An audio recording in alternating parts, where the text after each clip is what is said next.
In this section, we're going to talk about how companies define cost. We're going to go through some terminology that you need to know for managerial and cost accounting. The first term we're going to talk about is a cost object. What is a cost object?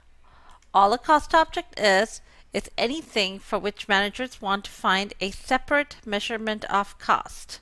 So what could be considered a cost object? Let's look at an example. We'll look at the Toyota company, Toyota Corporation, and let's look at a particular model of car. An individual unit, could that be considered a cost object? Would Toyota want to find out how much it costs to produce this particular model? Yes, they would want to find out, therefore it could be a cost object. How about different models within the corporation, such as the RAV4 or the Corolla? Would they want to find out how much different models would cost, or even different model lines, the RAV4 line or the Corolla line? Would they want to find out how much that would cost? Yes, they would. Therefore, those could be also considered a cost object. Moving along, if we look at, let's say, geographic locations, would Toyota want to find out whether their US operations or their European operations, how much those would cost? They would want to find that out, and if they do, the European segment or the US segment could be considered a cost object. How about different departments within the company, such as human resource or accounting? Yep, you guessed it. Those could also be considered cost objects. Now that we know what a cost object is, let's look at the different types of costs. Once you have identified your cost object, such as a particular car model, we have direct costs. Direct costs are defined as costs that can be traced directly to a cost object. And then we have indirect costs, which are costs that cannot be directly traced to the cost object. Let's look at some examples. Let's assume that a Starbucks cup of coffee is your cost object. What are the direct costs for this cup of coffee? Remember, the direct cost can be directly traced to this cup of coffee.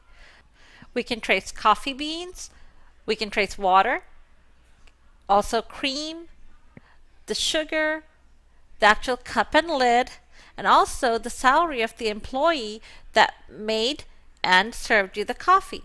All those are costs that can be traced to your cup of coffee. Now, for the same cup of coffee, let's look at what could be our indirect costs. Remember, the indirect costs are costs that cannot be traced to that particular cup of coffee. How about the salary of the other employees who work at the store? Those cannot be traced to that particular cup because they didn't work on this particular cup. The store rent, things like depreciation on store equipment and furniture, the cost of national advertising campaign, the CEO's salary, the rent for the corporate headquarters, also the depreciation of office equipment that they use in the headquarters. All those cannot be traced, those costs cannot be traced to your cost object, which is your cup of coffee. Let's take a look at a different cost object. This time your cost object is going to be an individual Starbucks store. What would be the direct cost for this particular store? Earlier our cost object was a cup of coffee. This time it's a retail store. Again, remember, direct costs are costs that can be directly traced to this particular cost object. You have the cost of coffee beans, of cream, sugar, cups, lids. You also have coffee packets they have for resale, the cost of all the employee salaries. Every single employee, including the manager, their salary is a direct cost this time. Depreciation on store equipment, utilities, rent for the store, also any store-specific advertising that this store does. Just for this retail store would be considered a direct cost. Now, if it's a national advertising campaign, then it's not direct because that advertising campaign, the cost relating to that is for all the Starbucks stores, but let's say that they send some Valpak coupons or something that you can be used at this particular store, that would be considered a direct cost for this store. Now, for our retail store, as our cost objects, let's look at what our indirect cost would be. Again, indirect costs cannot be traced to the cost object, so we're looking at things that we cannot, the cost of items that we cannot trace to this particular Starbucks retail store. The CEO's salary is something we cannot trace. Same with the corporate headquarters rent, depreciation on machinery used at the corporate headquarters, other stores' expenses. So any other retail stores, let's say you've got one retail store in Louisville, Texas, but the retail store in Corinth, Texas, those expenses would be indirect costs if we're taking the Louisville Starbucks store as our cost object. Also, any national advertising campaigns that you do, the cost of those would be considered indirect cost for our particular retail store. To summarize, the total cost of a product is the sum of direct costs and indirect costs.